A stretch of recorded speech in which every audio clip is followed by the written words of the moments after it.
Good evening, all. Remembering at the last moment that I'd actually turned my muted my speaker or my mic rather. Here we go. I'm in. Hopefully you can hear me all right. Good evening to Zaveth, Burger Pop, Socially, Ray, Striker, Del Kenobi, Ape, and Jotcop. Good to see you all, and to everyone else who's in chat. Rash, those that haven't yet said hello or who are lurking. We've got an awful lot to talk about. Obviously, it's the end, or it's the first stream back from Citizencon that I attended. So, yeah, we've got a lot to catch up on. There's just so much to talk about. We got new ships, we got new vehicles, and we have the whole everything that was discussed at Citizencon to kind of canter through in the next 2 hours. So, please join me in grabbing your tipple of choice. I'll be doing a Brewdog Elvis juice this evening. So yeah, grab your tipple of choice, and it will be a pleasure to have you all to talk about what's gone on this week. Yeah. Yeah, it's been a quiet news week for Star Citizen, but I'm sure we can scrape some sort of content together. I'm just going to move this slightly so I can actually hear what's going on. Yeah, so here's hoping, right? Yeah, a very interesting week. Well, first of all, I'd love to know from you guys what you thought of Citizencon. Obviously, I might know a couple of the opinions in chat, given the fact that Dell and I were there in person, and to anyone else who was there that we didn't manage to catch up with, it's a shame, but you know, there's always the next one. I did spend day one like walking around with my hoodie on with the whole logo on the back, and then day two, like, I was very self-conscious about it day one. It almost felt a little bit like, you know, people should know who I am, and of course that doesn't necessarily need to be the case, but it's fine. I took my GoPro, we did the walk around, and the one thing I've learned is I hate being that guy with the camera on the stick. So possibly not. Well, I didn't get any footage of inside Manchester itself. I only did the con because I felt like a complete idiot walking around with this thing on, going, "Ooh, look at me." So yeah, there's that.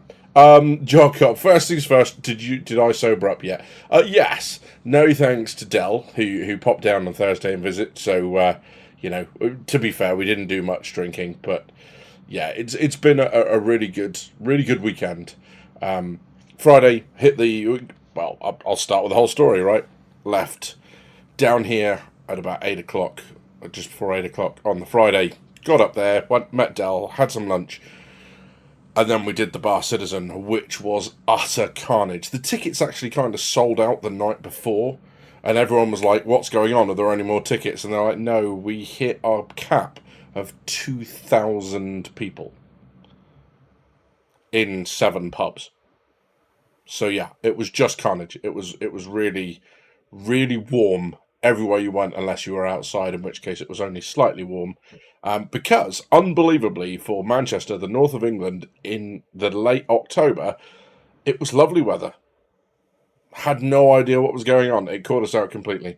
Went in with no expectations as Rash, mostly because I was like, no way they're going to talk about base building, and then they broke the mold. Yeah, I did really well, didn't I, with my predictions? And we can do like a comparison. So socially, kind of, there were 2,000 tickets sold for the Citizencon, according to their Discord. I don't think they were all there at the same time. There were a lot of us, so much so that I couldn't quite bump into everyone that I was hoping to. In fact, I didn't kind of catch up with the info runners until the Sunday, I think it was, Sunday morning. But I did want to give a bit of a shout out that Ian at Bar Citizen, if you are in here, it was lovely to meet you. Thank you very much for the beer, really appreciate it. But yeah, wanted to give you a shout out for coming over, saying hi, introducing yourself, and spending some of the evening with us. So that was great to see. Good evening to Tia. I don't think I've said hello to you yet. Good to see you, bud. And Sebastian, Shinobi, Avi, really, really good to see you. And yes, let's start with my predictions then. I predicted a release date for Star Citizen, for Squadron 42. What we got was a release window of 365 days. Unless it's a leap year. Or, yeah, if it's a leap year. And you know where I'm going with that, right? I said no base building. Boy, oh boy, was I wrong. They have really done some work on that. But we did get the release window. Unfortunately, no stars were there. A little bit gutted, but there you go. Just wasn't expecting it to be quite as far in the future as 2026. But other than that, we saw what I can only describe as incredible footage of Squadron 42, much of which is already familiar to us who have been watching it for a while. But that's really, really cool. Good evening to Hargrim, to Ashra, and everyone else, Genomo, everyone else that's made it into chat that I haven't quite said hello to yet. So yeah, I guess what do we go through as? Well, first of all, let's do something fun. So bear with me 2 seconds.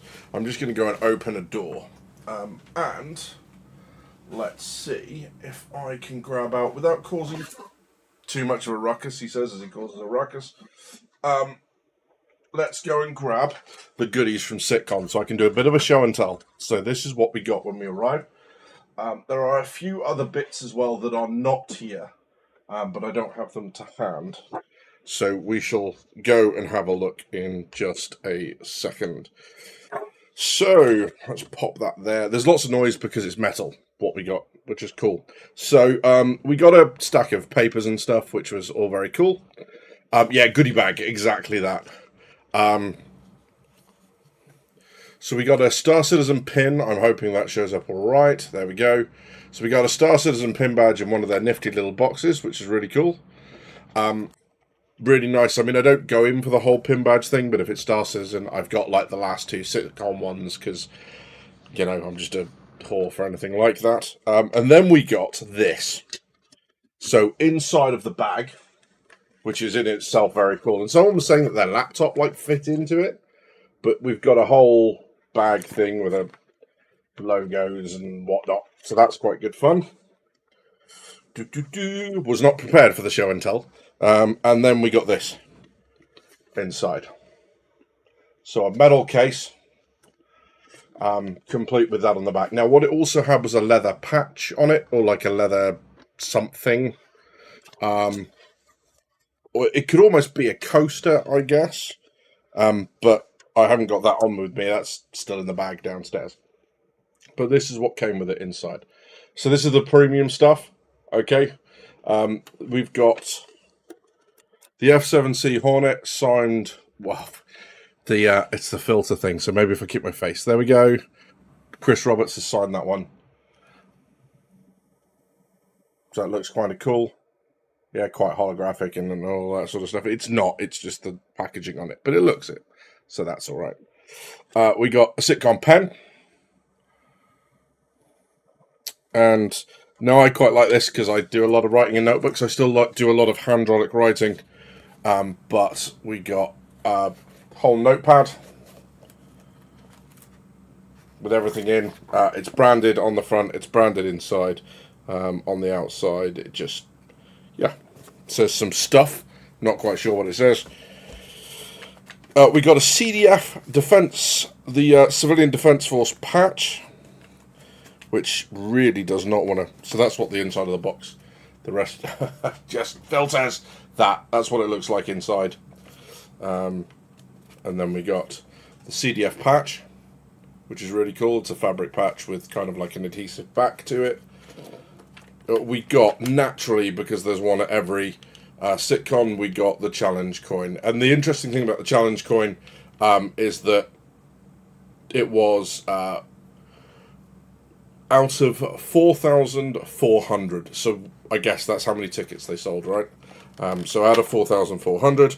And then we got a couple of other patches and bits and pieces. We got an iron-on. I don't think you can quite see that because it's white against white. But there's an iron-on like UEE patch. Maybe you can just about see that there. Yeah. And then, yeah, a couple of other bits and pieces as well. So some instructions and whatnot. So yeah, not a bad little keepsake. Obviously, I was expecting the signed memorabilia, to potentially be one of the stars, and it was not. Not that I'm bothered that it's signed by Chris. I'm more than happy that it's signed by Chris. But I wanted to show you this. Oh god, I've just switched the light off. And I've done it again. Great. Winning. Wouldn't be the same without tech problems, right? There we go. Lovely jubbly.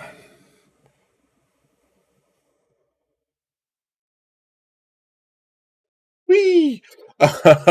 So this is the one from 2019, and this is why I said I didn't think it was going to be Chris Roberts' signature, because I don't know if you can quite see that inside, but stop doing that. That's covered in signatures. So it's covered in different signatures, one of which is also Chris Roberts. And then they told us that Jared didn't like the carrot, so get him to sign it on the carrot page. So I don't know if you can quite read that, but it basically says that Disco says the carrot sucks. So yeah, that's why I wasn't sure that it was going to be the staff signing it, because that's what they've been doing. But obviously, with 4,400 attendees, it wasn't going to work, that they were just going to have some queue of people waiting for signatures. So that's why they've stopped that. The gala got postponed. So the gala got canned, Rash. The gala didn't happen at all, unfortunately. They replaced My Galaxy with Your Perseus. Game now unplayable, says Socially. I mean, they went for the better ship, right? I mean, I'm not making an apology for that, so oops. Gutted I missed it, says Jock. But with the org up and running, I'm sure there'll be more social events coming up. Yes, really good point. Thank you for that. If you come and join the Discord, or if you're already in the Discord, there is an org up and running. There's a link on the announcements chat room. Go there. Just if you are not already signed up, there's a little comment section when you make your application. Please put your username in the Discord username in there, so I know that who's joining is people that are all in. You don't need to be part of that org to go and do some events with us, but you know, since that they said that you can rep multiple, or you can have multiple orgs at once and then choose which one you want to rep with, I was quite happy then to stand DGP up as an org. There's a lot of work that goes into running an org to keep events, especially at this stage where the game itself maybe isn't motivating the gameplay. The org needs to do it, whereas now it's going to be great because you can do all your main stuff, and then if you're on with us and there's no one else on and you feel like just joining in with some stuff, you can rep DGP for a while, and that'll be good fun. So yeah, please, by all means, feel free to apply. Recruitment is open and will be open basically permanently. Monster Heavy says base building ended up being a lot more focus than I expected. Yeah, absolutely. Bengal building, says Socially. Yeah, we'll get to that. Is this window tinted or slightly opaque? Pass. Ask me one on sport. So there isn't much left of 2024, so it might not be a full 2 years. Yeah, I mean, agreed. The release window is basically 2026, so you know, it could be less than, it could be more than. We'll see. I don't want to jump the gun, but I bags the org Bengal captain, says Jock Cop. I'll fight you for it. But yes, goodie bag, yes, absolutely. Called dibs on the sick bay, says Socially. Nice. You'll likely be in there fighting with Shadow Girl, I should imagine. Yeah. Demon Omnibus, good to see you, my friend. I don't recognise the name, but if you've been here before, well, welcome back. But good to see you. Striker says, I think this year's sitcom can be considered a success. Yeah, I think what I liked about... Well, there's a lot I liked about this year. And I'm going to actually go and show you some of that stuff in a bit. I've got it all loaded up and ready and good to go, but I thought people want to get to the ships first.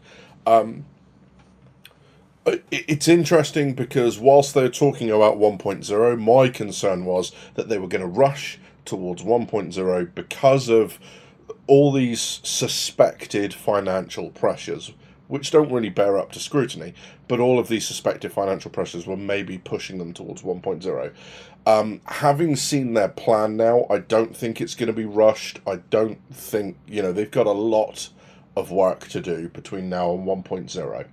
Let alone what they've got going beyond it. So I'm not stressed about any of that like I was going in.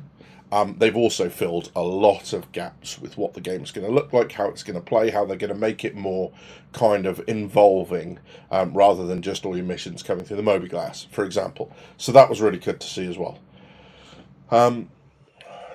Disco Night, said Rash. Yeah, 100%. Was a bit ugly weather, says Dark, but at least it didn't well. Thank you, Del. I appreciate it, my friend. So yeah, it does suck. BLD is going to be the new Carrack. I don't. I'm not sure that's true. Different purposes again. So the Carrack's not trying to be a base builder. The build's not trying to be explorer. So yeah, I don't think that's a straight up comparison. Zavath says, very unique autograph. It was done with his pulled hamstring. Oh, you mean, Jared. Yes. Yeah, Jared did himself in. He ran around and then hurt himself, and properly hurt himself. But yeah, never mind. It didn't feel like value for money. That's why I didn't go.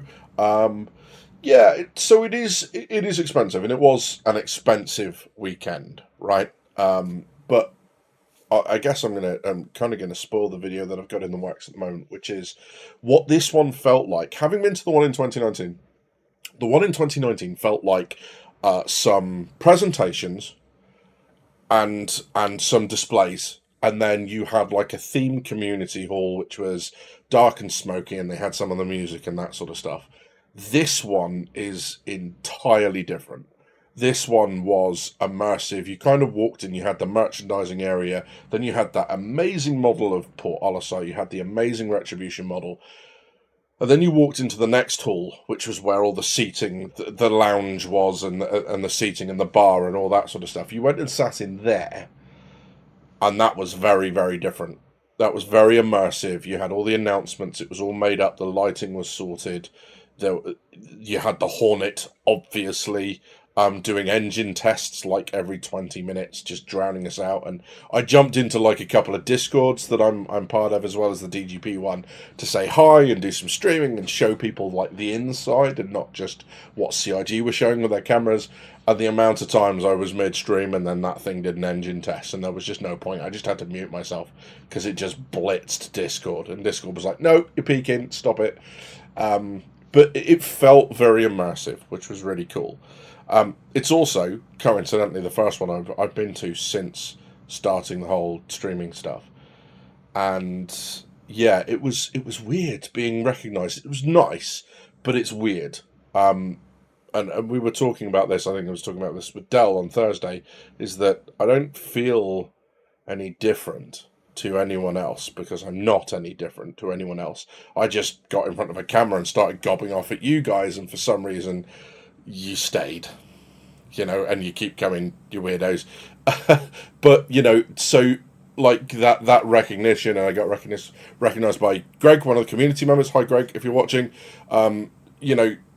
Like one of the community volunteers. It's just so weird to have people come up, because at the end of the day, I'm a fan and a gamer like you guys, and I don't feel any different. And it's strange. It's strange, kind of people going hi, and you're like, hi, yeah, great. So yeah, it's very cool. So yeah. But I think it's one of those things. It's like there's a lot of things, right? There's games I've played that have had cons and they've had things done like that, and I've never gone. I've played a lot of Blizzard games in my time. I've never been to BlizzCon, and I've never considered going to BlizzCon because of the money involved, and not just the trip to America. I don't see the value proposition in it because I'm not that taken by their games. Whereas with this, I do, but it's not for everyone. It doesn't have to be for everyone. But yeah. Nice look at the cruiser and escort carrier in the Squadron 42 video. There were a lot of ships in there that we saw a lot more of. That is really exciting, and I'll try and get through as much of it as we can today. But like, we're going to be feasting on this for a little while, which is cool. Yeah, Spectrum tools.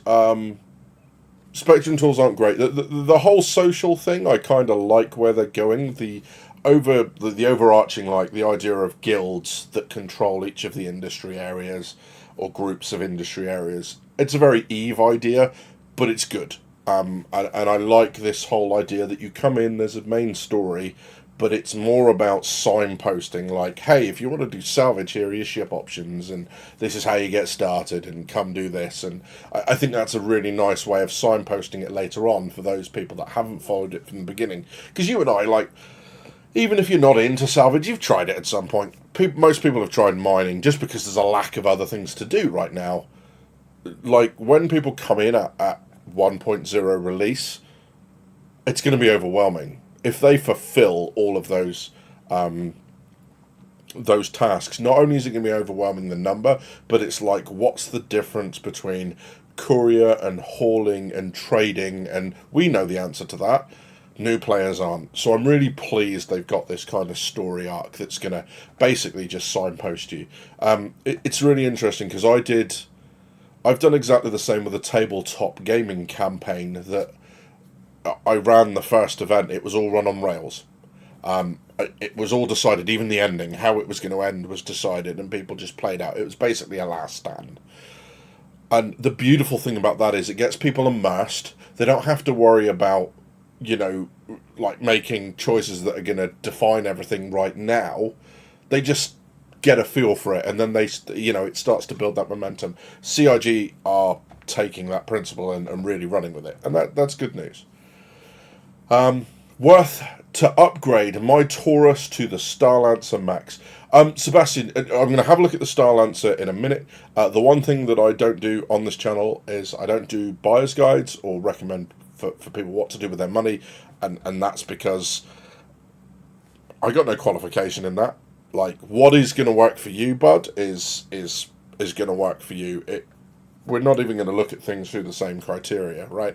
And just because I got a camera and started streaming on YouTube doesn't qualify me to tell you what to do with your money or to make any sort of value judgments like that. For me, it's like, hey, if you can afford it and you want it and it's not going to leave you eating beans on toast for a month, then fill your boots. Although, and I'm expecting Dell to laugh at this, there are 3 words that I want you guys to kind of start to bear in mind, and those 3 words are earn in-game. Just because. So there. How was the food so socially? Oh, socially, don't start me. Oh, God. I'll tell you that story. Well, I guess I'll tell you it now, but we had problems. Manchester is a big city. For UK standards, we struggled to get into places. For the first 2 nights, we basically ate fast food. And not good fast food either. So, yeah, that was just rubbish. But we got there in the end. Demon says, I'm still fairly new here, so this may be a silly question, but is Citizencon held the same time every year? If so, I'm planning time off work for the next one, lol. So it's in October, mate. The weekend may vary. I think they do try to get it in and around like the 20th. But it may vary. There's no guarantee, and you will find out when it comes to, like, February next year. So, yeah, it's not great, the amount of notice they give us. Also, the country, unknown at this point. I think they've had one in Frankfurt, in Germany. We've had 2 now in Manchester. We've had a couple in the US. The last one was in LA.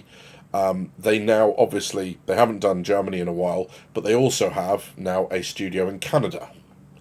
So we really don't know where the next one's going to be. Someone else might have heard something or managed to get the staff to talk, but I haven't seen anything yet. So that's that. Tell the truth, you make us come back every time. Yeah, Rash, I'm I'm forcing people to come back. Paid actors, that's what it is. It feels like Chris Robertson now attached to Squadron 42 and he's been told to step back from Star Citizen. I'm not sure.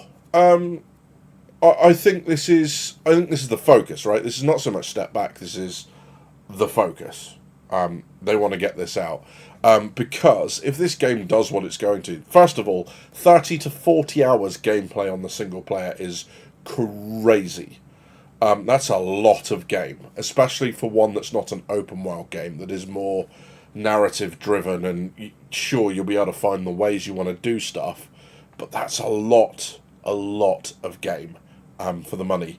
And yeah, I can't remember the second thing that I was going to say to that, But you know, if they pull that off right, that's going to be a huge whack of cash into the project when they sell that to everyone who doesn't yet have it. And also, if you don't have it, let me know, because I have an extra add-on pack that I'll be giving away much closer to the time.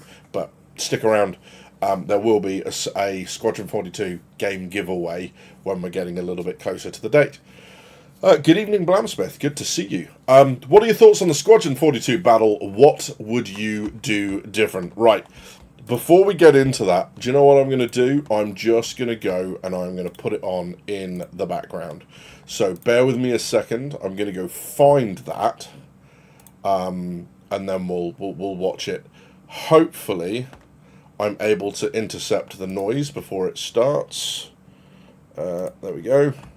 But yeah, I'll just put it on in the background and we'll talk about it as it goes on. I'll try and forward it to some of the fighting stuff, and we'll go from there. Yeah, let's go from there. That's really kind of cool.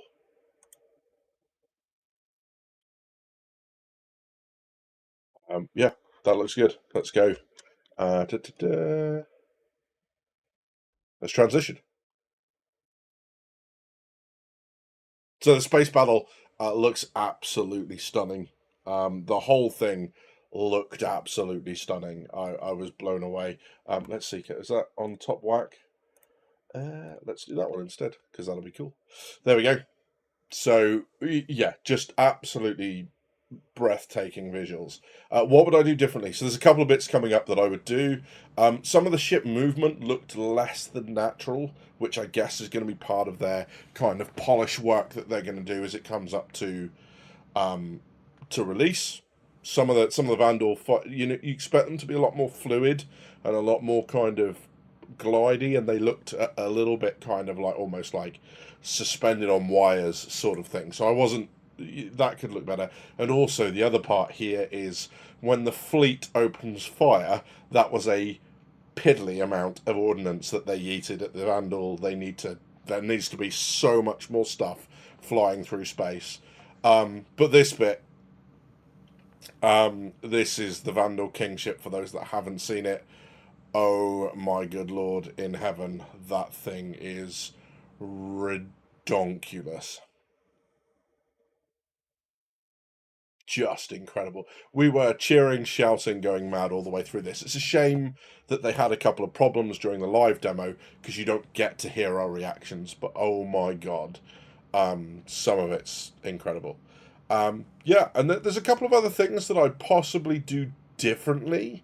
Just when he calls like Henry Cavill and Squadron 42 into the fight, and it's a bit weird how he does it. He sounds a bit weird, but maybe they'll change that. I don't know.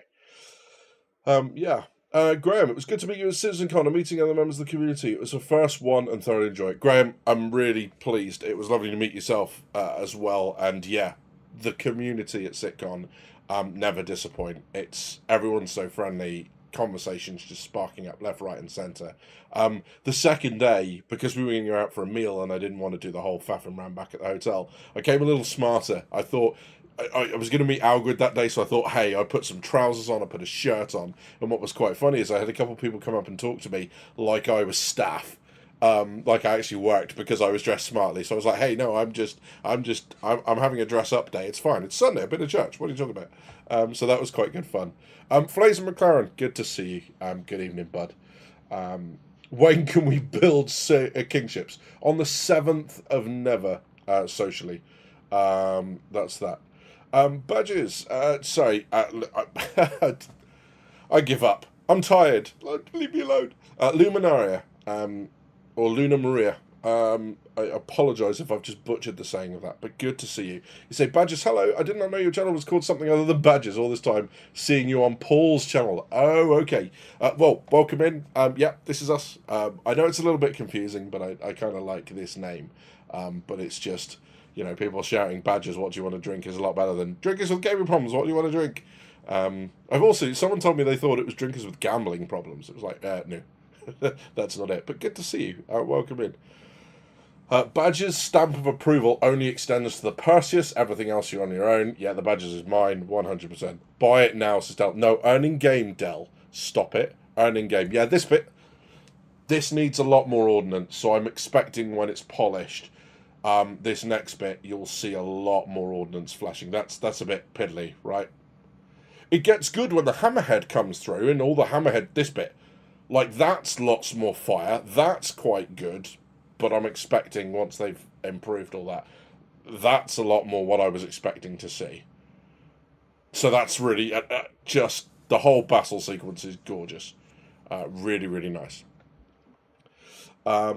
Beans on toast are a pleasure in street. Stakara good. Funny you should mention that. Ask Dell about beans, especially on scrambled eggs.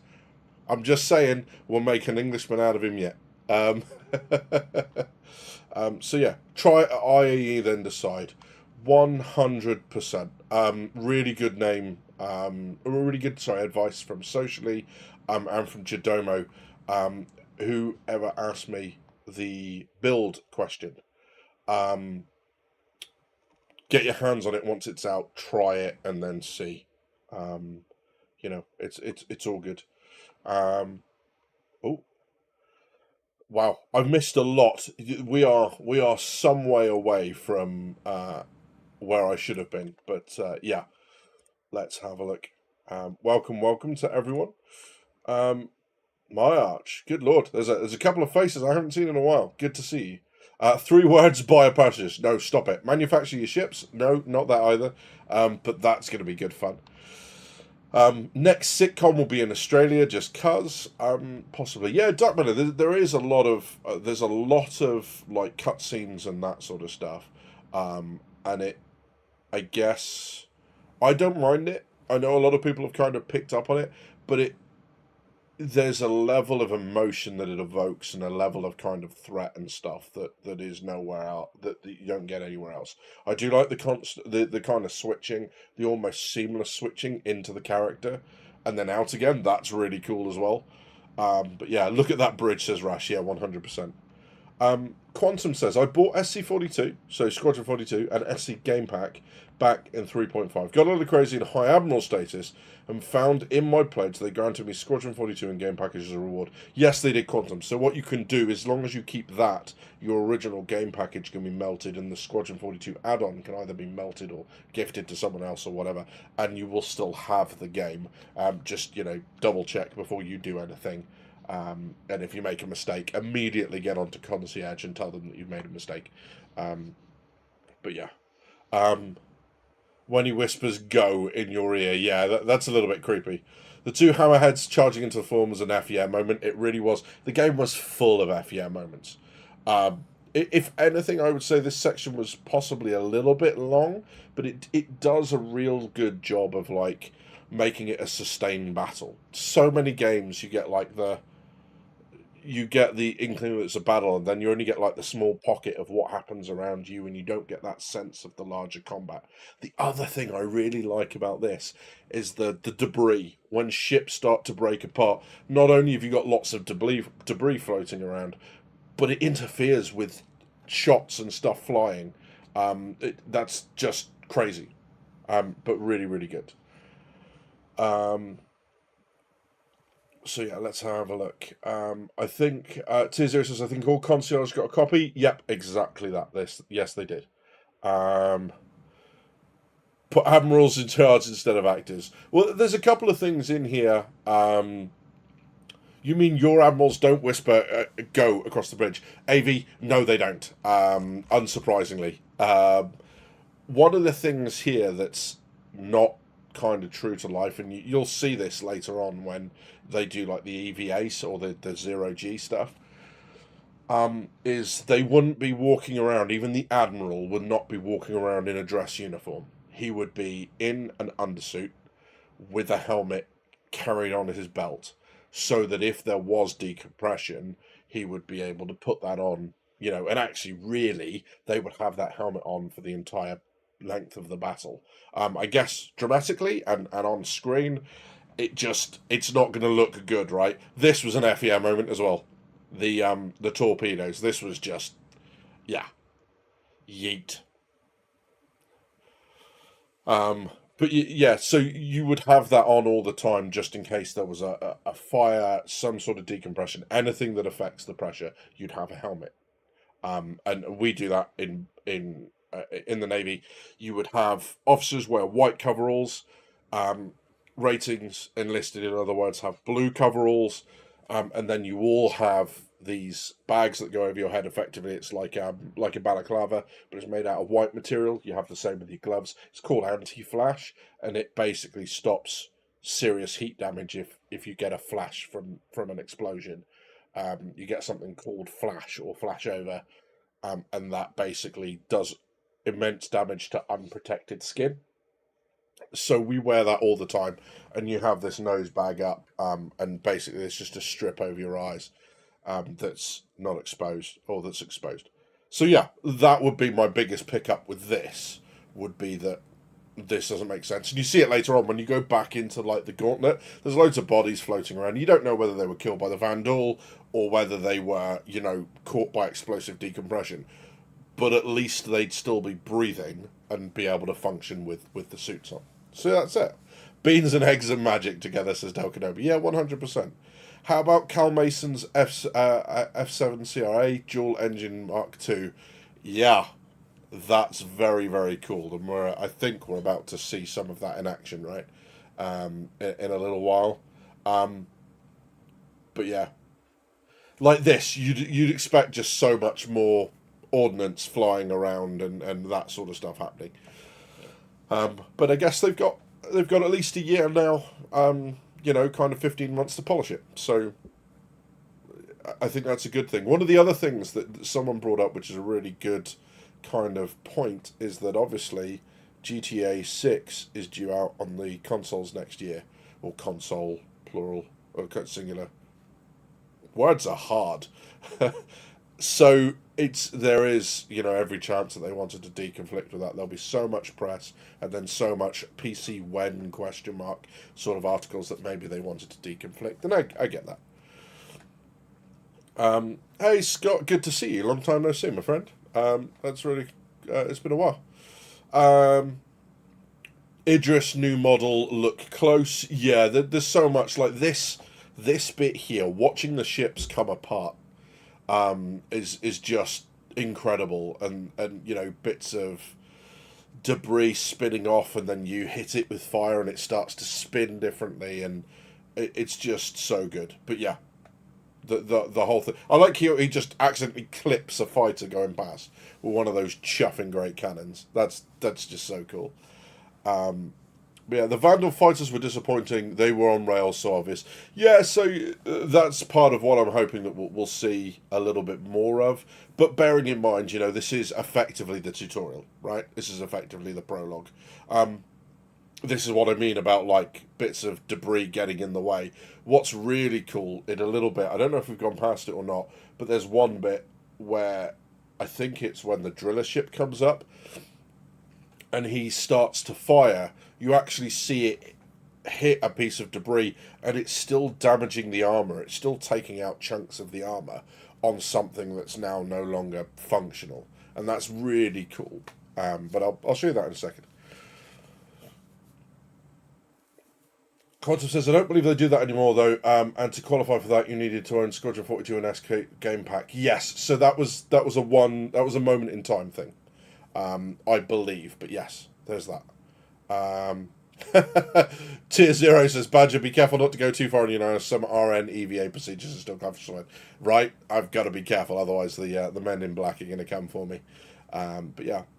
Jock Cop, cool thing, Rich Tyra mentioned the hollow globes like we see in Squadron 42 in demo will be in SC for 1.0. It's really interesting seeing the new HUD stuff and how that's going to work, and I want to talk in a little bit about base building and the drone view for that, because that is very promising, because there's all sorts of other things they could do with that. So we'll touch on that in a second. Soshi says, having exposed bridges seems wrong for a spaceship. Battlestar's Galactica bridge seems like a much more logical bridge. Yeah, this is you're right. And I know I can apply this to what I've said as well. So fully recognizing all of that. But, we need to bear in mind that, they'll take it to realism. And like they said, bring it back to the point of fun. Yes, of course, you know, chuffing great big windows just seem like it's like shoot me here. You might as well just put luminous arrows going here. Shoot this bit. This bit's weak. But at the same time, you need that relationship to the world outside that you just don't get from holograms. You need this stuff because that looks incredible. That ship coming apart, the Idris coming apart, and all the debris out of it. Although the debris magically disappears weirdly, but that's something that they're going to fix. Hopefully, with a lot more debris floating around. But that looks so good. Yeah, just really nice. They've done a real good job with the lighting as well. So that's really nice. You're seeing the armor be getting picked apart, right? You can see the holes from where he's hitting. And then if you see this blade thing, he hits it a couple times, you can see the damage he's doing to the armor there. So that's really cool that he continues to, this stuff continues to take armor damage even though it's broken off and effectively useless now. So that's cool. I really appreciate the attention to detail on that. Quantum, I think the cut-off date for the free Squadron 42 and PU access was around March 2022. That sounds about right, Citizen, yeah. Although I'll take your word for that, because, I think that's roughly where mine is dated from. Also, if this was another space game that came out last year, can you imagine how many loading screens there would be? Well, funny you should mention that, because Starfield, right? But yeah, you're right. And just watching this happen is incredible. And going from in engine to, and I know it kind of cuts away, so it's more fake, but coming out of your character seamlessly and then watching everything else, that's kind of cool as well. And then, of course, it jump cuts to the actual FMV, but it makes it feel a lot more seamless. Fighter classes doing damages to caps seemed a bit odd. Yeah, that was all like missiles and stuff, which I think is going to be like a. I'm getting distracted by the fact that you can see the flashes of the stuff on my face, but I mean I can't do anything about it. So there you go. Makes it feel immersive. But yeah, it's you know I've forgotten the question now. I've completely yes. Sorry, the whole Starfield thing, and that sort of stuff. Fighters, sorry, doing damage to cap ships. Yeah, that's going to be missiles in the future. Is that extra kinetic energy to start damaging the armor? So that whole, like someone was saying, Battlestar Galactica idea of waves of fighters coming in and yeeting a whole bunch of missiles at something to wear the armor down and then do damage to the squishy bits underneath. That to me seems quite sensible, and what the sort of thing that they're going for. The whole thing had a very Battlestar Galactica feel of the fighters and all that sort of stuff, and these boarding spears are just incredible. Such a good idea. I like it very much like boarding torpedoes from Warhammer 40k, the Dreadclaw stuff. Um, of course, the CIC should be buried inside the ship. 100%. The ops room is center, like kind of at the waterline, on most Royal Navy ships. With ops room, CIC, same thing. But yeah, so that. Um, Lore-wise, the windows in the bridge are not made of glass, but a translucent metal. Yeah, but whatever they need to tell themselves to get past it, right? Yeah, and fine. If that's the case, if that's what they're telling themselves, but for me, that ability to look out and watch it all happen around your ship, that is the key thing. It's very, very cool, right? Um, yeah. So, lore-wise, the windows on the bridge are not made of glass yet. 100%. Seems they'll do whatever they want. Yeah, I mean, whatever they need to make it cool, right? If what's the point of having these really big kind of detailed ships if when you get in them they're basically coffins and you can't see out of them and everything is done through like um, some sort of holographic representation. There's no point. You want to be able to look out on this sort of stuff. You want to see the detail around you, and you absolutely, you know, of course they're going to do that with ships this detailed. Ooh, that's rough. Um, yeah. The look from command. The we made a mistake. So yeah. Did you see just now the size 7 gun take damage and lose part of its armor? Yeah, so if you looked at the two barrels sticking out of the turret, we can't now because we're out of that section, but you can actually see that parts of it have been stripped away by the damage. It's very, very cool. Yeah. Some of the caps seem a bit squishy for Star Citizen PTU org use. Yeah, and they've always said that it'll be a slightly different experience within Squadron because they don't have to balance it for players, and they don't have to deal with the whole org. It's just you, and the AI isn't going to get pissy about balance if you're going to go around and smash them all because the ships aren't quite balanced like that. So don't worry about that. Good lord, I'm really sorry. I don't know how to say your name, but is it Lumsice or Iomsice? I apologise. I butchered that. I know I have. But Hope Percy's touch 100%. Expecting them to be, obviously you won't have the Gatlings on top, the over the top ones, but that's going to be really cool. The other thing that I really liked, I don't know if you noticed, the reload was just a lever that he kind of cranks back to reload the gun, and that's just chef's kiss. Also, Vandal, scary. Did I mention Vandal scary? Because they're scary. Yeah, kind of. Okuri is obviously leader or clan leader, whatever, because they say their Okuri and then my Okuri, so it's obviously their word for admiral, leader, whatever, chieftain. But yeah, very, very cool. And then what I think is going to happen here is, so the guy on the left, as you look at it, right as you look at it, I can't remember now. So basically, not the big guy, not the guy who's in charge. The guy next to him, Tal. I think that's Andy Serkis's character. He does the body work for him. The same guy that did Gollum, which is really, really cool. But yeah. The reload is amazing. So yeah, at 100%. It looks really, really good. Yeah. Um, Ops room, not CIC, of course. As a British Army veteran, I know front of boat, back of boat. Yeah, so pointy end, blunt end, Jock. That's what I go for. Pointy end, blunt end, and that's the easy way to remember it. They're replacing the Perseus size 7s with 7 size 1s. Tier, get out. I don't need that sort of talk in chat, you absolute monster. Out. Yeah. Does look like Vandal is soloing a kingship. I mean, what's really nice, and I think we kind of missed it because we went to the closing section, is there's just one bit where the fighters come out, this bit. So, hey, that was good. I did that well. But the way the hangers work, this is just incredible.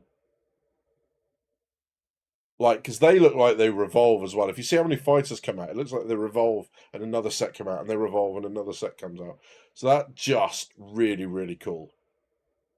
I love what they've done with the kingship.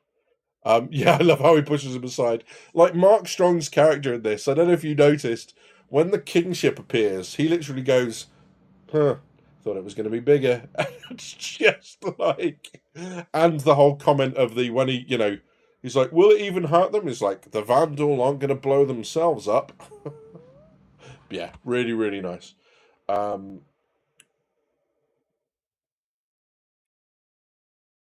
yeah, I mean, the whole fight sequence is incredible. The Vandal themselves are very, very scary. This is, I think, coming up is one of my that. So this is one of my favorite movements in the entire thing. Was this Vandal coming around the corner? The lift's not shutting. You dodge the spear, and then he runs at the door, and then just starts like this dude wants in, and he just starts battering the door. It gives you a really strong idea of like just how powerful these guys are. I think if anything, they could make them a little bit bulkier. I know they're supposed to be lithe, but like I was expecting them to be a lot taller than us. And on reflection, that's obviously not going to happen because we've got the metrics and they need to be able to fit in the ships. in human ships to run around and do the boarding stuff. But the takedown moves that they do, that you can then fight them off and try and stop the takedown, all of that is very, very cool and very interactive, and really like that. Yeah, we'll be quoting him for years, said Limited. 100%. Yeah, that's straight from BSG, says Battlestar Galactica, says Rush. Yeah, it's really nice, really nice way of doing that. I saw some people confused over strong characters. Is the Captain of the Bengal, Oldman is the Admiral. Yes, so you would have what you call a flag captain, and depending on, I mean, it works differently depending on the period of time that you're looking at. But yes, you'll have the captain of the ship, and then the admiral and his battle staff will be on board that ship, but they are fighting the battle group or the fleet, not the ship itself. So that would be, that's why Gary Oldman's giving orders to the fleet, and that's why kind of Mark Strong, he says to Mark Strong, drop the shields when the next time we get hit, because it's still Mark's ship, and he's still, it's his train set basically. But yeah, that's really nice. We can park dozens of Furies on an Idris, but not as cool. Yeah, that revolving thing, and that's kind of like there's going to be somewhere it docks at the back, and they climb on. They kind of come down and get up. Really, really nice. You can only hope that at some point we get to fight on a kingship and do all that sort of stuff. That would be really cool. This was, yeah, the ships flying by in Zero G was really cool. I don't know if we've had the hammerhead bit yet, but that's really cool as well. Um, I guess that's the bit that you just talked about, right? But that's incredible. You see all the plates start to lift, like the effect of the ship going past. Yeah, very, very cool.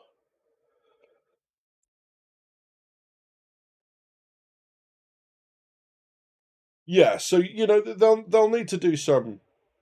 They'll. I'm sure the difficulty will ramp once they're out and about. What I find really interesting here is if you notice, if you look at the beginning, in the middle of that spinning circle, you see the F as you get there. So obviously you've got to kind of hit F, and then that's what your character grabs hold of whatever it is you're jumping towards. If you don't hit that F in time, I'm guessing you just kind of ricochet off and disappear into the void. So that's kind of, or just float past it like that. So you'll see here, there's nothing in the center of that circle, and then the F appears. There you go. So you do that, or you can slide past if you don't want to grab it, I guess, and just not press the button. But that's kind of cool. Yeah.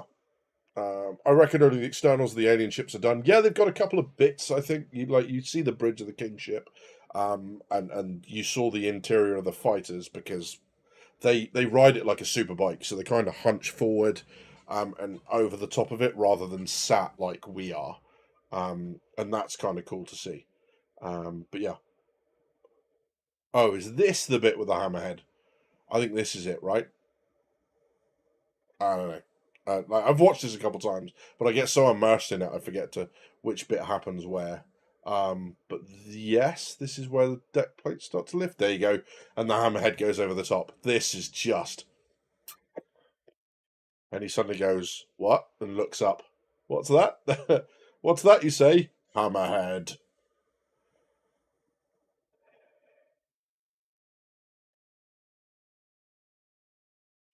That's that's just incredible. So good. Absolutely love it. Yeah, they've done a really, really good job. Nice to see the Hammerhead doing what it's actually designed for, melting fighter formations rather than box missions. I mean, yeah, I can't argue with that, mate. Yeah, that's it. Jared argued this guy's a very good player and it's more difficult than it looks, but I don't know. Yeah, I mean, I suppose he doesn't even need to be a very good player. It's like the amount of times he's played through this. I think they said they had 15 attempts on the run up, and then none of them went buggy. And then this one, the one that he did live, crashed twice. And then, of course, you had the funny dude's face changing and then changing back. So yeah, it's going to be practice, right? He's going to be very practiced at doing this, even if he isn't a really good player. So yeah, but that's kind of what we were expecting. What I kind of liked was, because it crashed, he then went, because we didn't get the end little bit. So the bit where you hand, and you'll see this in a second, you hand the gun to Captain McLaren. The gun didn't transfer. So the gun didn't go into her hand. Then she did this weird thing where she was like holding the assault rifle, but it was her pistol. And then because the gun had gone from our inventory but didn't hand over, that was the trigger for then the escape lever to work. So that wasn't working, and they basically couldn't get past that point, and they just skipped the end sequence. So everything past that point, we never got to see. So what happened at the end, I only saw that night, having got back to my hotel room, and was like, oh, they've uploaded it, great. Because Discord was talking about, oh my god, the ending, and I was like, we didn't get to see the ending. It kind of crashed, and they went past. So, yeah, that's kind of cool. CIG really picked up and made the Bengal straight out of a Battlestar ship, and the King ship has so many Cylon callouts. Love it, just fucking love it, says Rash. It's there's so many nods as well. I don't know if you notice in the last sequence. We'll watch that. But basically, this bit happens. Blah blah blah blah blah. We shoot some guys, and then in effect, I think. Let's just skip ahead. Yep. Blah blah blah blah blah. So this bit, she says she's going to take the rifle from you. This bit is where it crashed. So we had a couple of crashes before. We had ships not low, ships exploding seemed to cause it to crash, right? Which is probably why there's not as much ordnance flying around in these scenes. The gun didn't transfer, so she's doing that with a pistol. It looks really weird. And then this wouldn't. They couldn't interact with this, so they just went, we'll do it. Also, if you've not watched this yet, go away, come back in a couple of minutes, because you can spoil. Seriously, go away. Too late. Oh well. But yeah. Spoilers. The RAF experimented with pilots lying down like the Vandal at some point. Did they indeed? Interesting. Ghost Hacker, good to meet you, bud. And yeah, sorry, it was very nice meeting you too, my friend. Yeah, I'm glad. It was just such a good weekend. Really nice to catch up with everyone and kind of be part of that community. And I've not been to many community events for other games, but there is something very special about the Star Citizen community.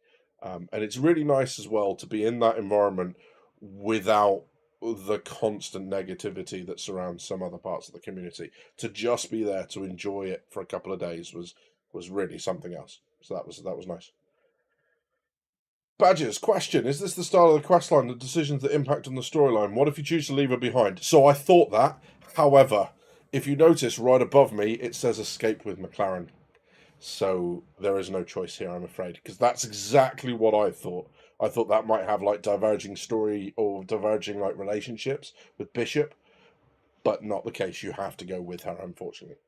However, that's not to say that that doesn't exist in other points in the story. I think this is prologue. I also, interestingly, I don't know if you guys have seen them, but you can go and have a look on Star Citizen's channel. They've got some of the full motion capture that they did with some of the stars, and they recorded some with Gillian Anderson. And she mentioned that I wouldn't be against coming back, because she's talking about like how embarrassing the suit is and stuff, because it leaves very little to the imagination. She said I wouldn't mind betting, but right, I'm just going to sound up for this bit because there's a couple of bits in here I want to kind of highlight. Let's do that. I do solemnly pledge, mind and body. Interesting one. That dude, right? If you're recognizing him, you are correct. He was the German general in Wonder Woman, the first one. The one they thought that was Ares but wasn't. He was also the lead vampire in 30 Days of Night. He was the patriarch of the family. No idea he was in this until this moment. But very, very cool that he's here. Very excited. I will defend the Empire with my life. Your application to the Flight Academy has been reconsidered. Captain McLaren had submitted a letter of recommendation on your behalf before the battle. Hey, it's fine. It's fine. You're safe.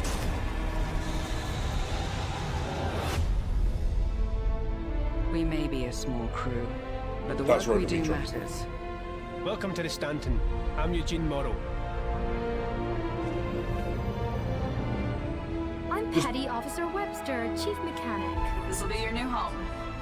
That We got you flying with voice was Lieutenant a bit Commander weird as Colt. well. He's one of our best. Sir, Who the hell are you? I'm your new wingman, sir. The name's... You want me to learn your name? You live long enough for me to care. So a lot of this Power stuff actual, you're clear to launch. is Launching taken in from the 3, original trailer. 2. It's a sequence when I'm walking down the deck. And it's taken directly from the original trailer back in 2012. But this stuff, knowing that that's like game graphics,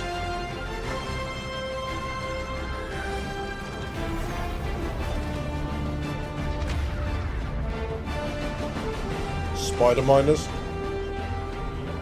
looking good. Colonel Striker from X-Men, he was indeed, absolutely. The X-Wing, downed X-Wing from Star Wars. Easter egg.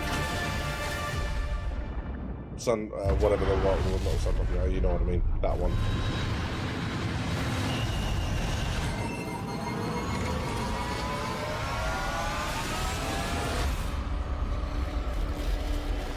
Very, very cool.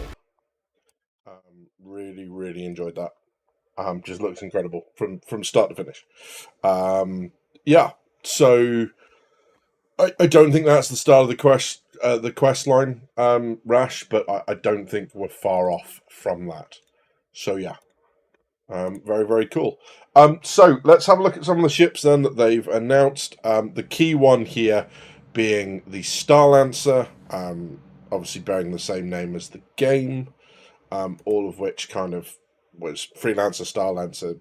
If you know your game history, you know all this sort of stuff is there. I'm flying under the radar, but I have a wake higher than a 3-story building, says Limited. 100%. 100%. Yeah. You know, because wave trees are a thing, right? That's a thing. Like, what do you complain about? Okay, so let's have a look then at the Starlancer. I love the living area of the Max, but the TAC has medical facilities. Ships. Dream for the Starlancer. Duh.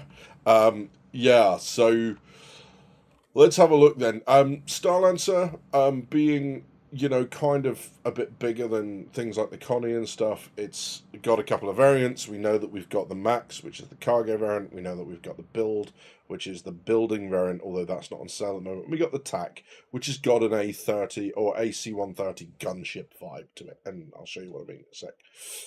So yeah, some really nice kind of images of it all. It seems to sit a little close to the ground, but then it's not going to be too close, right? That's probably a scale thing, because this one has the really cool kind of cargo bay that drops down. This bit here. So actually, it's quite sizable. You can fit people underneath it. You've stacked boxes up there as well. And what's really nice about this image I quite like is this bit here, is they're actually stacking the small boxes as well on the same grid. So kind of like that.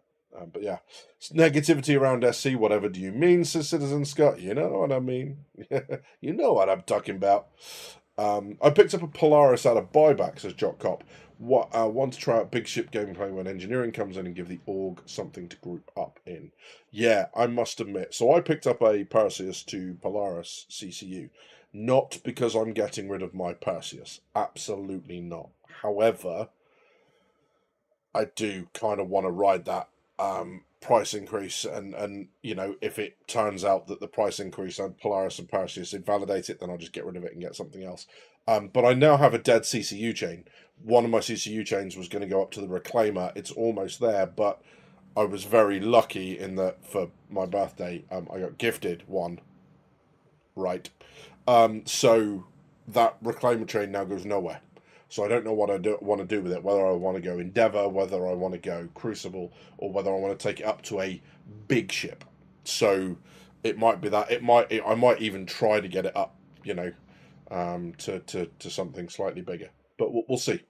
I know CCUs after a point you can't CCU to the really big stuff, so we'll see. But did I buy one or all three? So I didn't. I've not actually bought anything for a little while. However, we will have a look in a little bit about one of the ships that I'm going to end up with it, I think. But yeah, really nice kind of setup. You've got some paints that, I mean, I don't really go for any of those. If I would go for any, it would be the Sapphire. But again, as a cargo hauler, it's got a not inconsiderable armament. You've got the 2 top turrets, and then some missiles, and you've got the 2 kind of neck guns that sit back here as well. Not a bad amount of cargo. It's just a bit more than the Taurus.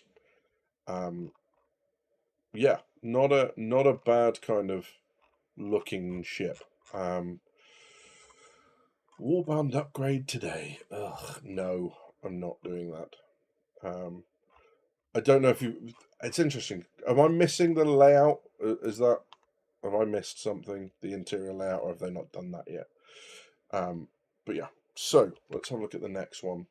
So the Starlance attack then, upgunned, a little bit more aggressive, and it feels like it's got a more dropship / gunship kind of feel to it. Although the Fury hangar's kind of rough as well. Jidomo says, question, do you think that the Org space bases will see an increased popularity for the Nautilus? Interesting. Not thought about that yet. I will come back to that in just a second when we have a look at the space-based stuff. I'll buy a Max's Luna Maria. My first MISC, aside from the Endeavour, it can carry a Nurser, I think. Yeah, so the bay at the back has got a vehicle bay, and it certainly seems like it's going to fit a Nurser. So yeah, and then you've got your medical facilities on board. So great success. So yeah, second shield generator, 2 manually operated size 5 dual mounts added to the loadout, 2 tier 3 med beds, and a Fury hangar. So the Nurser also tier 3, like, or it depends how many casualties you're planning on having at one time, I guess. Those are your 2 turrets, top and back. You've got missile turrets back towards the back, and then the turrets kind of sit on the shoulder. They sit and they kind of face down. There's some artwork of it. I don't know if it is here. Yeah, so you can kind of see them sticking out here, and that's very gunship-esque. The way that sits and displays proud from the hull. So yeah, I'm reminded on just how far they've come with their interior shipbuilding. It's looking better and better and better. So yeah, Crucible needs so much done. Yeah, so the Crucible's probably going to get an entire rework. More than the Taurus, and can store vehicles with penalty. Yeah, exactly that. Like the MISC stock silver, I don't disagree with you. I like that as well. I had the Freelancer for a while, and I actually kind of got a little bit in love with it while I was flying it around. I quite enjoyed that ship. Yeah. The TAC seems like a nice little group ship. Yeah, you can do a lot. 100%. It's a nice setup, I think. And then I actually really like that paint. That feels like the Mojave paint. That feels a lot better as paint goes. But yeah.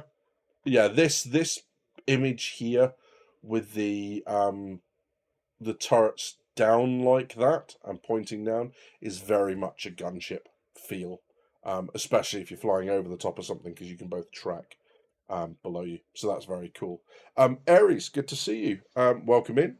Hangar is tiny though for a Fury. Yeah, absolutely it is. But you know, any bigger and you're straying into kind of other ship territory, I think. So yeah, you know, the prices here, and I'm not going to get into it, just because, you know, it's not my thing to talk about money, as I was talking about earlier. So yeah, Excited for the Crucible, says Ares. Yeah, 100%. And that we're not going to see the Crucible, I doubt, before we get the whole Maelstrom thing in. So breakable ships, because that's what we're going to be fixing exterior-wise. Obviously, you don't need the Crucible to run around a ship with a repair multi-tool or whatever other repair tools I think we're going to get. You don't need that. The Crucible, it makes the Crucible entirely redundant for that sort of stuff. It's going to be the external stuff, and the only way they're going to implement that is Maelstrom. So we need the destructible, breakable, physics engine for ships before we see the Crucible. And then I would imagine, as we've already alluded to there, as Limited Respawn said, is we're going to need, the Crucible's going to get a rework. Very much in the same vein as the Pioneer, I think. It's going to change slightly from its original vision and purpose for each of the things like the arms and stuff like that. So I missed part of the Misk ship. The designs really miss the mark for me. There isn't a single ship I like. I see what you did there. My mouth didn't catch up, but yeah. I quite like some of the Misk stuff. I mean, the Starfarer is just a foregone conclusion, but the Pioneer design grew on me. This one's growing on me, and I like that letterbox cockpit, I have to say. I know a lot of people hate it. I think the only thing it needs is like window bits so you can see the hangar open above you, that sort of stuff. I'm going to chain it to the build, says Dark Matter. Yep, nice choice. Like that. So, same, I don't mind the Starfarer, says Tizzer, but the rest, it always saves my wallet a beating when it's a Misk. Well, I mean, there's an upside, right? There's exactly that. I have Attack in my CCU, looking forward to getting it, says Zaveth, 100%. The Freelancer Max is a crazy good ship. It just needs a bit of an interior redesign. I like all the Freelancers. I've got to say, I'm kind of taken by them. And the other thing is they're fun to fly, and that's half the battle, right? Just an FYI for people, says Jock Cop, the paints are swappable across all three models. Yeah, and it would be an absolute shame if it wasn't. But yeah, that Mojave one, I might have to pick that up for the end of the sale. Yeah, so just try and catch up with stuff. Galaxy base building retraction thoughts. Yeah, so it looks like that was a classic case of either miscommunication, and I know people will also say, oh, they just got reversed, and if it got reversed, then if it was a decision they made and us whinging about it stopped them doing it, I'm good with that too. I don't have a problem with that. For those that aren't aware, the when they released the build, they said that we weren't going to get the Galaxy base building module anymore, that there was no plans to add that, and that wasn't going to happen, and that very quickly got overturned. Whether that was, as we say, a miscommunication, or whether that was a something else, we don't know, but that was basically it. They got posted to my Discord. So yeah, the Galaxy is supposed to have it, and the module interior, I think, kind of basically the idea is that it lifts in and lifts out. So they've got scope, we think, for the module to be able to add arms for drones and stuff like that. There's room. They've obviously, because Galaxy's been punted down the line a bit. There's room for all that to happen. So I think we're good on that front. Yeah, not a bad way to go. I like misdesign language on these larger ships, those Luna Maria. Yeah, 100%. Yeah, hard to think of it as anything other than marketing decision than backfired. I mean, possibly. Although, I mean, what John said was interesting. I mean, CIG could have saved face, I guess, by going, we've heard you, we've changed it, whatever else. Actually, to say, I might have got it wrong, I've aligned with people, we did say that, sorry, arguably more damaging, so I don't know why he would lie about it, I guess. Not saying one way or the other. But whatever it is, the good news is, whichever way it was, the good news, whether it was a miscommunication or whether it was a decision on their point, the point is that is probably the fastest turnaround I've ever heard of from a games company making a decision that a community doesn't like. It took, all of 4 hours for us to overturn that, and by us, I mean the community. I wasn't involved. I just watched the world burn with a bag of popcorn. But yeah, I've just realised I've not been. Cheers, guys. I've not been drinking. It's poor form. I'm not living up to my name. I've got the gaming problems, but I'm not doing the first bit very well, am I? And sorry, YouTube, you're just gonna have to suck it, I'm afraid.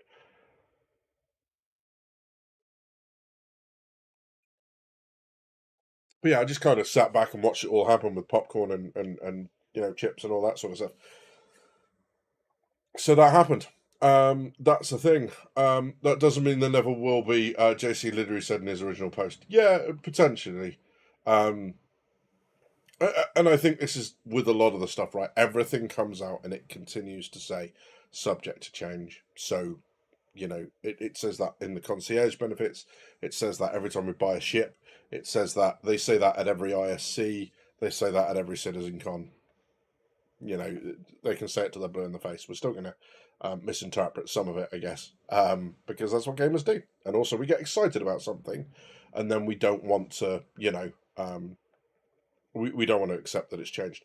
But whichever way this played out for real, whatever was the truth behind it, the point is that we've got the right decision, which is some people have bought quite an expensive ship, the Galaxy, on the promise of a base building module, because that's what they want to do. The fact that it can change between different types. CIG have, by hook or by crook, honoured that. Situation resolved. This is the important thing, I think, is that missteps happen. It's important that people address it. First of all, that the community quite rightly flag it up, and as long as they're doing that constructively, that's the key thing, and that CIG respond to that and see the depth of feeling in the community and react to it. That's what happened. I'm good with that, and I have to give CIG their props for making that decision. The right decision was made. It's done. So yeah.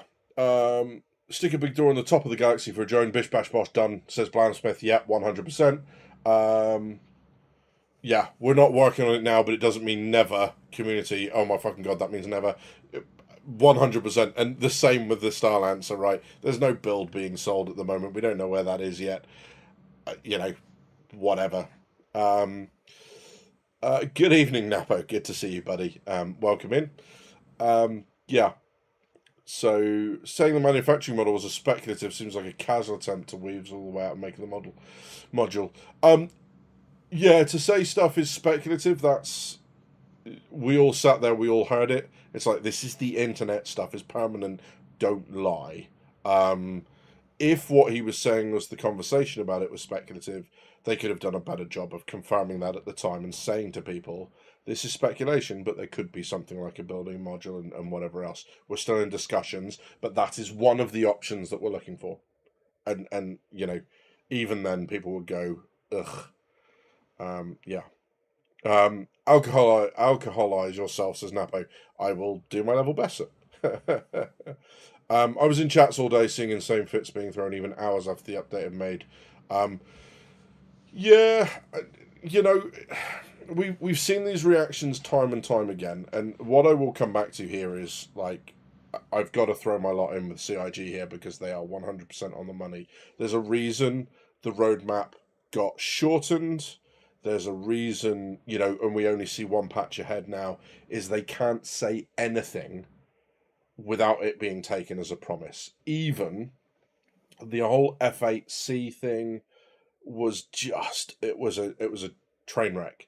At the time, multiple times in forum posts, in all the videos, even the video where Saltermite watched it, they said never say never, and then the next post they said, yeah, we're not going to sell this. And he's like, and it's like, what? At worst, at the very best, that's a confusing message.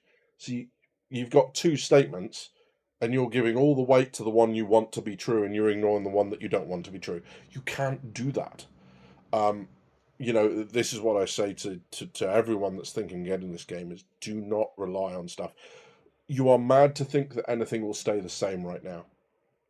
Everything is subject to change. A game that is still putting in core gameplay mechanics and it's still putting in core systems and the underlying tech is not there yet. To think that everything is going to stay the same is madness. Stuff is going to change. And if people, you know, if people are looking at, this is the only thing I will say with regards to money, and it's not what you should do with your money. It's a caution on spending money. Anything, and I'll say this about the entire game, including the game package itself. If things changing, if you're buying it and you're thinking, well, if that changes, I don't want this, then don't buy it. Leave it until it's locked in. Yeah, if you can throw away some money on, well, I don't want the price to go up, I want to buy it now, but you know, it's fine if I lose that money in a couple of years and I melt it to do something else or whatever, then I'm happy with that. Then by all means, but everything is subject to change. We click on it every time we buy something.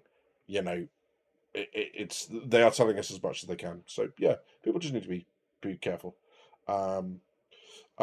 Guinness time, says Dell. Nice. Appreciate that. Enjoy. Box wine for Citizen Scott. Box in a straw, I hope, my friend. Yeah. I have read and agreed to the terms, says Lena Maria, is apparently the most told lie in Star Citizen. I don't disagree with you. You know, there's that. Avi says, the issue for me was they had initially called it a manufacturing model, and then Pappy called it base building, which to me is kind of confusing. Says now they aren't the same thing anymore. Yeah, 100%. And I don't know whether that's because they've had a big conversation about crafting. I don't know why that's happened, but you're right. Manufacturing and base building are not the same thing. So, yeah, I agree 100%. I really, really, really wish the community would just accept the terms we will accept when we click accept. Your common sensor has no place here. But yeah, 100%. Blounsmith says, question, now that a line has been drawn in the sand for what 1.0 is, do you think we could be seeing some features drop that are too difficult to implement, given that the product will be released? No. They have said from day one, the intention has always been that they are going to do patches until the game dies. So what we see at the moment, release is just, like you say, a line in the sand. We are still going to get patches at whatever interval. You know, we're going to get to tier 27 of Planet Tech, and we're going to get implementation 40 of bounty hunting, and until the game dies. They're just going to keep building on it. They've already said, they said in Citizencon, bearing in mind what I've said about everything can change, that there isn't going to be a Star Citizen 2. That Star Citizen is just going to continue as it is. So no, I don't think that's the case. I think, you know, they will add it.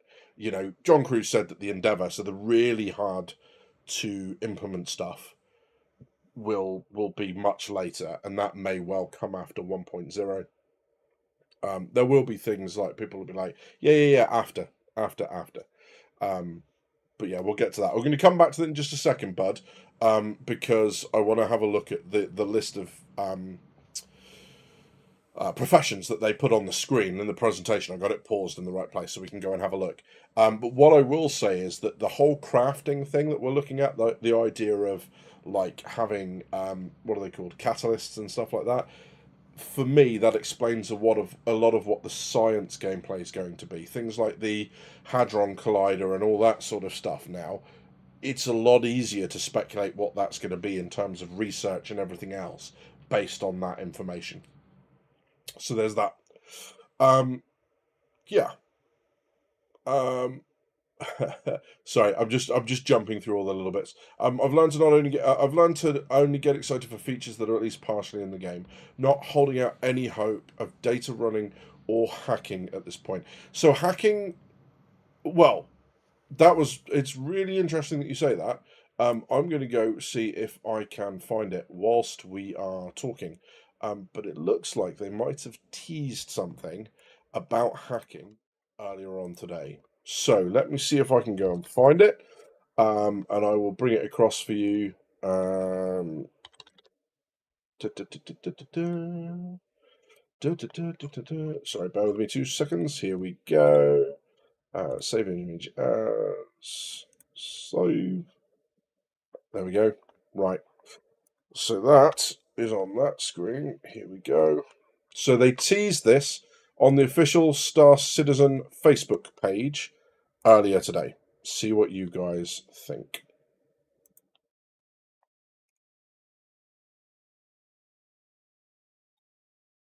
So this is a security terminal, and you might not be able to see that, but that says security, and there's an A there, so I'm assuming that's security access. It might be authorization, but that looks like a C. Yeah, this looks like hacking is coming, bearing in mind that there are ships that they said was coming imminently that require hacking. Ships like the Legionnaire requires it. I think hacking is going to be there. Data running, I still really have a hope that they're going to make data running more than just a different form of cargo moving, that there's actually going to be information in there that is interceptable, hackable, that sort of stuff. But yeah, hacking certainly seems to be a prerequisite to data running. I don't know how you do that the other way around. So there's that. We're all guilty of that to some degree at some point, probably, says Scott. 100%. We all are. And that's fine as long as we kind of recognize it and that sort of stuff. You know, we all get excited for stuff and we all want to see stuff coming. But yeah, 100%. So that's that. But that definitely looks like over there that we've got something with hacking coming soon, because that was teased today on Facebook.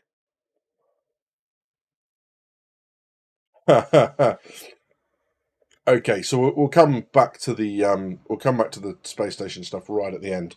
Seeing as we're talking about 1.0, let's see if I can just get us to. We'll look at the CSV in a second. I mean, the CSV's basic, so I'm not in any rush to go and have a look at that. But let's have a look. So, this for me gives a really good impression of how long it's going to take before we get anything else, right? In terms of, you get an idea of like how many of these loops are in versus how many do we have, and just walking around, we got things like operative, not sure, crafter, illegal, we don't have that yet. Organized criminal, none of that's in yet. There's marksman, which is kind of in, but the gameplay loop isn't there. Industrial athlete, parkour athlete, racing driver, racing pilot, hunter, farmer, crafter, search and rescue, researcher, explorer. Basically, almost everything in the Academy of Science is not in yet. And sure, there's exploration in terms of going to find the derelict outposts, but there is not enough to feed an entire kind of profession. That's one type of mission. Soldier FPS, operative FPS, don't know what an operative does. Bounty hunter, we still don't have, we have the kill stuff, but we don't have the capture. So that as yet still needs to happen. Trader, transporter, recovery expert, hauler, courier. What's the difference between trader, transporter, hauler, and courier? Good question. Well asked. I guess transporter is not necessarily things like cargo in terms of SCU crates. It's more things like the Liberator doing the vehicle moving. Repair technician, breakdown engineer, fuel gatherer, builder, refiner, crafter. A lot of that is not yet in. So we are talking as yet quite some time between now and that happening. Hello to Heinrich into Shady Face. Welcome in. Didn't see you sneak in there at the back. But yeah, Heinrich runs USB drives from A to B. Yeah, I'm hoping that's not what it is, right? Because that's just cargo hauling by a different name, or package delivery or whatever. So yeah. 1.0 just feels final. Yeah, I get why people are saying that, Limited, but you know, he said categorically that that's not the case. That 1.0 is where they shift from what we're getting now, which is buggy releases, things still breaking, all that sort of stuff. They've made the commitment then, because they'll have their core systems in. Once you've got those core systems in, bug fixing makes more sense. Until those core systems bug fixing does not make sense. you know, and it's things like at the moment, things like with damage and armor and all that sort of stuff. There is no point in implementing a temporary system at the moment, over and above the whole percentage damage mitigation, because that's easy. But until those things are in, like Maelstrom, you know that's going to break a bunch of stuff when it comes in.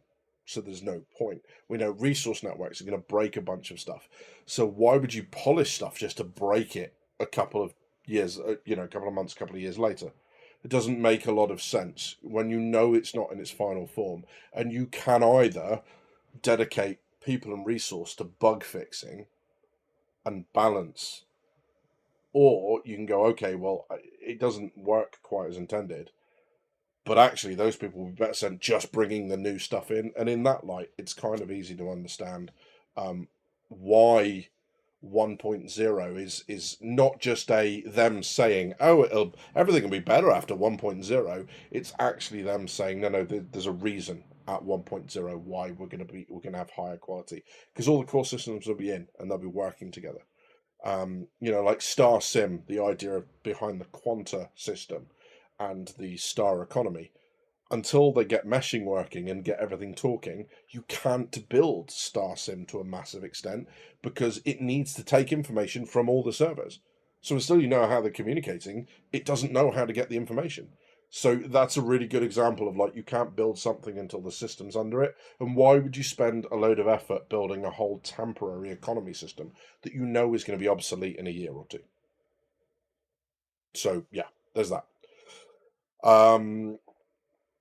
So yeah, so Trader and Hauler, yeah, absolutely happy with the difference there, Henrik. It was the transporter, but I guess the transporter is more the vehicles rather than cargo. So yeah, I want more than the basic rescue we have now, 100%. And this is the interesting thing, is they've said that this is not a PvE game, it's not a PvP game, it's not and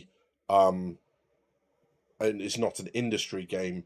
It is all of those things, and they interact at certain points. So for me, for that to be made true, the game should feel complete without combat. So you should feel like you're getting a full game experience without having to go into combat. Combat pilots should feel like they're getting a full game experience without having to go craft or slap NPCs around. And PvE, you know, they should feel like they're doing the same. So that, for me, is kind of the key point with this game, is that they're making all of these things. So I'm hoping, in your case, you know, socially, that the rescue will be, and I'm hoping that it will be. I'm hoping that your rescue loop will not just be medical beacons and finding dead people in caves. I hope it's going to be better than that for you. So yeah, it's been badgered out as limited. Yeah, 100%. Yeah, stuff's been redacted. I mean, I don't want to talk about it. Yeah. But yeah, behind me is what he's talking about. That's the repair technician, breakdown engineer, fuel gatherer, salvager, miner, builder, refiner, and crafter. So yeah. Oh god, paid DLC Citizen. Don't even, Scott, don't go there. They said after 1.0 it'll be a living work in which updates will continue. Yeah, 100%. I'm a bit worried about NPC crew not making it, says Tier Zero. I'd at least like to see how viable the crew is before we have to lock in fleet purchases. Yeah, that for me is a big part of it as well. I'd agree with you. You know, I did a video, go and have a look at it if you want. It's the big problem with capital ships. It's exactly that. It's the crew requirement. And there are other bits in there as well. It's not just crew, that is part of it, but you know, go and have a look at that. It talks about that and all the things that you're concerned about there. Season passes, says Blamsmith. Which guild appeals to you the most, Badgers? Asks Hemrick. Dude, I would say there's a couple on there. I think from a channel point of view, I want to get into the council and have basically, oh sorry, not the council, the Mastermind Guild. And I kind of want to go one level above that, which is kind of like a private military contractor org. So, mercenaries, lawful mercenaries that are able for hire. That's what I have in mind when I think about my passes, is a PMC org. In terms of my own gameplay and the loops that I enjoy, when I'm not thinking about content, would be Academy of Science. I like the search and rescue aspect. I think you're mad in this game if you're not in the explorer, like if you don't want to do a little bit of exploring. Crafter, I like doing that in other games, so I like the crafting thing. And hey, I said earlier, one of my CCU chains, better, was up to Savage, was up to the Reclaimer. So yeah, going to be keeping that bad boy as well. Yeah, so I think that's it. I think for the combat stuff, I want to go PMC org. I'll do PvE stuff just generally. The PvP stuff will be Persis PMC org, hired by larger orgs to conduct missions on their behalf and supplement like org v org combat, and I'll be engaged in that stuff with people. That's the plan. That'll be good. Monster, hello, good to see you. I'll believe it when it happens. Until then, I take everything CIG says with a grain of salt. Yeah, a big pinch of salt, hopefully. But, I think they've missed some milestones this year.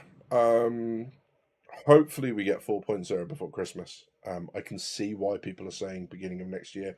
It is obviously in Evo. But, we'll see. But yes, not banking on and your enjoyment of the game being reliant on what they say they're going to deliver and when. More to the point, is sensible, because they can't make promises. They're not making promises. They're developing things, and they quite rightly say we're not going to release it until it's ready. So yeah, a good approach, I think. T-Jack, good evening, bud. With the Starlancer Max on the horizon, would you place the Freelancer Max in a soloable category as a daily flyer, or do you feel it's still a bit too big to be considered such? I wouldn't have a problem soloing the Max. I think the Max comes down to a question of speed and efficiency. So, getting there and then having to do all the unloading yourself and switching around and doing that stuff, and then going getting your next cargo and next missions, and then going getting your supplies from the station or the planet, wherever you are, is quicker with two, right? There's no secret about that. So, yeah. But Freelancer Max, absolutely soloable. I don't have a problem with that at all. Darkmatter says, real life you have safe nations and war nations, and keeping it safe should require effort and diplomacy. Agreed. 100%. Just don't take damage you can solo. Yeah, 100%. And they're going to have high security systems and low security systems, as we've seen. The game, I think, will really benefit from the constant threat of PvP. The fact that it can always happen, it makes games more alive. There's a reason people only play, for example, Sea of Thieves. They play the PvE for a little bit and then go back to PvP. Not necessarily because they're PvP players, but because that risk, that constant alert and watching out for other players and the ambush and people trying to sneak on board, makes the game more intense and makes it more enjoyable.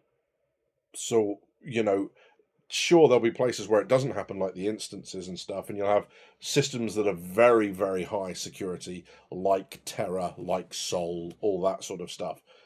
But it's not going to be the case everywhere, and even lawful systems will be like Stanton. People can come in and they can do a snatch and grab, and you need to be aware of that. So yeah, absolutely. Blounsmith says, I'm hoping to play vehicle repair and recovery as my main gameplay, so I really hope they can make ships hard to replace for that sake. Yeah, and I think they will. The idea that these warranties that can go on ships that haven't been bought, to give them the same properties, the fact that you get one for completing the main story, to me indicates how rare they're going to be, hopefully. So yeah, I see the tax of size 5 guns getting nerfed when CIG's next gunship comes out. I mean, I don't know. The Redeemer got a little bit slapped around. The thing is, I think, we saw a lot of blowback when the Corsair lost the ability for the pilot to control a couple of the guns, right? And people were like, it was it's ruined the Corsair. And then, I don't know if you watched, but for some of the presentations towards... but for that last half an hour, before the Squadron 42 presentation, they had trivia up on the board. And it was like, what do you think the most flown ship was in 2024? And the answer was the Vulture, bizarrely. It was like, what do you think the most flown bounty ship was that got, that did the most bounties, got the most kills? It's the Corsair.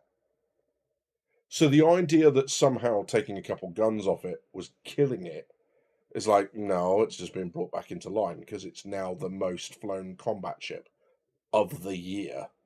And if that doesn't tell you, against like cheaper ships and fighters, that's bonkers, right? TJack says, just upgraded my C1 to a max. The Star Lancer is great, but I'm realizing I can't put my fleet at risk with a bunch of larger ships I have planned to go at a low from time to time. Yeah, 100%. And this is the problem of larger ships. Is putting all your stock in larger ships might be problematic. So yeah, just be careful with that. So firefighter was on their list of jobs, right? Yeah, so there was that sort of stuff. Rusty Pigeon, good to see you, bud. Welcome in. But yeah, I think there was a firefighting sort of thing as well, within repair technician and that sort of stuff. Liberator for life. Can't wait for the Liberator. Oh god, here we go, the Liberator again. Shut up about the Liberator. It's a transporter. See, it says it above my head. So shut up. Here's my plan for the org, says Jock Cop. Gather 5 Auroras, declare war on test, profit. Let me know how that goes. I have a feeling that might not go quite as you're planning. Separate accounts for PvP and PvE. Yeah, so we'll see. That's probably a conversation for another day because this is more about the Citizencon stuff. But yes, that.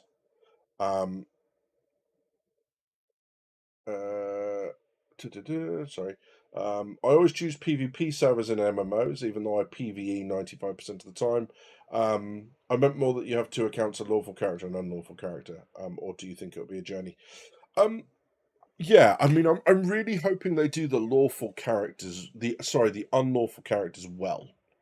So I'm hoping that, there's a place for murder hobos, because there are murder hobos in any PvP game. You can't change that. But I'm also really hoping that they do something well with, like, I take it we've all seen Firefly, the TV series.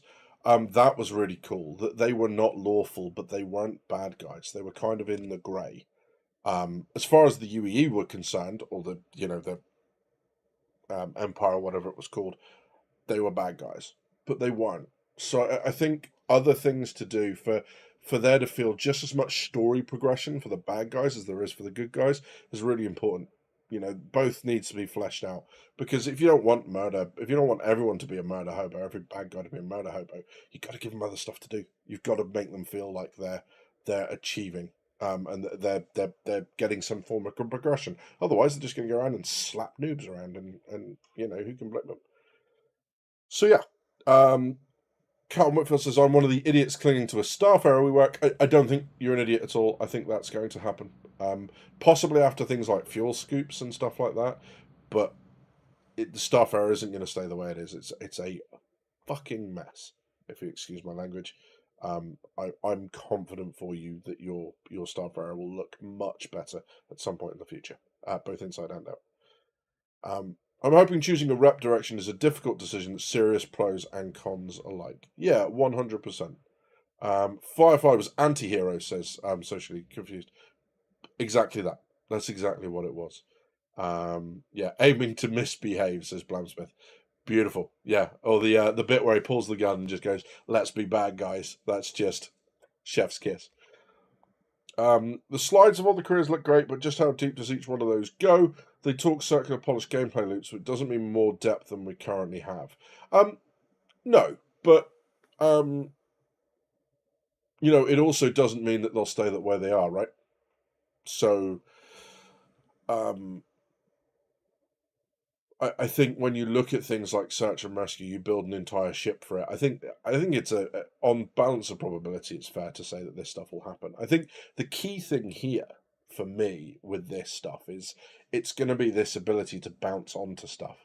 So when they were talking about the points of interest, and they were talking about, like, instead of just, oh look, there's an isolated outpost, there's going to be a group of things in that area, and they're all going to be themed and related to each other. That sort of stuff happening.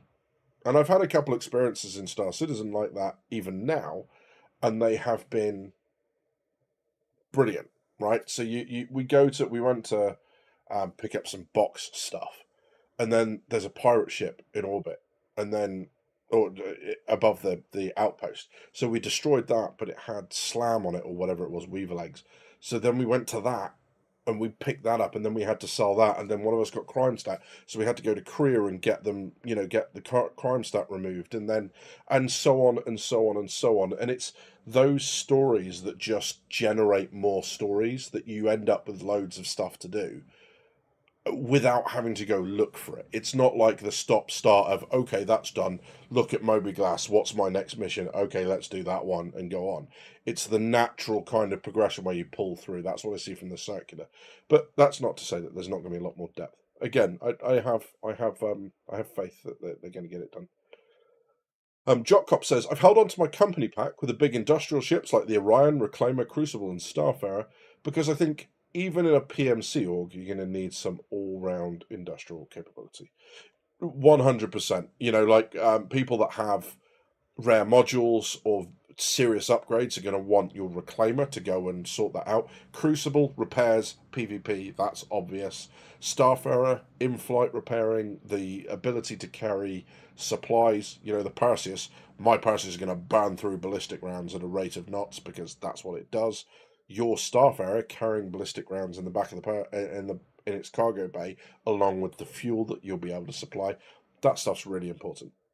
So yes, I think there's a lot of there's room for industrial gameplay alongside PvP. 100%. With just 5 systems to start, says Monster, I think land claims with any kind of resources will be gobbled up and rare. Yeah, they're big. What'll be interesting is how the land claims work across shards, right? So you're on one shard. If you go to another shard, does your base copy across or not? Because what happens then if your base is on another shard, but it gets attacked, but you're not on that shard to defend it? And then if they're not on different shards, what happens if someone builds a base in the same place as yours? Like, how? What? So that'll be really interesting to see how they manage that. That persistence, I think they've still got that coming down the pike. That's going to be interesting. My Reclaimer is named I Aim to Misbehave, so socially. Awesome. Good choice of name, so I approve. Nyx are the only good guys, period, says Scott. Yeah, if you guys haven't seen the work of Nyx and Levski and all that sort of stuff, go back and watch that. That's incredible. It looks amazing. Just amazing. Sorry, I just caught a bug mid-air. Well done, me. Yeah, Matthew, good evening, bud. I knew that was going to be your first comment, to go away. Yeah. My tack is for search and rescue, 2 med beds, so sexy, so socially. Yeah, nothing wrong with heavily armed search and rescue. And funny you should mention that. That's the ship that I was talking about earlier, which is the whole, what do you call it? The medical Terrapin. Took one look at that and I was just like, God damn, I need that. That's just incredible. Very, very cool. Blown away by it. But yeah, sorry, I'm just going to... I'm going to put this on the screen in the background for the next question, because I've put this question off a couple times. I need to come back to it because I've said I'm going to come back to it. So I'll come back to that in just a sec. Yeah. Apollo Medevac would like a word, says Hellwinter. Hey, Hellwinter, good to see you. Yeah, I'm going to go for the Apollo Medevac. That's going to be my search and rescue ship, I think. So I really like that. But yeah, I mean, it works, right? The Apollo is a myth at the moment, except it looks like it was in that selection of ships being worked on. So if you look at one of the silhouettes, it very much looks like the Apollo is now going to be in development, which makes sense because they're doing RSI ships. More concerned at the moment with moment-to-moment gameplay depth myself. Medical, for example, is frustratingly shallow. It is. You're right. 100%. I agree. They can do a lot better on that front. But again, we're whatever tier it is now, so give it some time. I think there's going to be more depth. There's certainly things to do. If you look at like the Pisces, there's refillable cartridge slots on the medical machine. So I'm hoping there's going to be more stuff to play there as well. The land claim resources run low with times will probably be a lot of abandoned claims. Yeah, and it'll be interesting to see how they manage all that. Tier Zero says, I miss Levski, can't wait to go back there. Yes, and the new Levski is looking incredible. So yeah, excited for that as well. Carlton also really excited about the medical terrapin, which is good to hear. Socially excited about the medical terrapin. It looks gorgeous, and what I also like about it is if it's as armored as the recon terrapin, is the fact that it's going to be true combat search and rescue, going into ground especially because it's got the armor to be able to get in and evac people whilst taking a few hits. I'm guessing it's going to be tier 3. I'm kind of hoping it's going to be tier 2, but I doubt it. Yeah. What do you think about the Pyro Shield Org stuff, says Limited? Yeah, so the whole station thing, let's do it. Stations, looking crazy, looking incredible. Yeah. And the fact that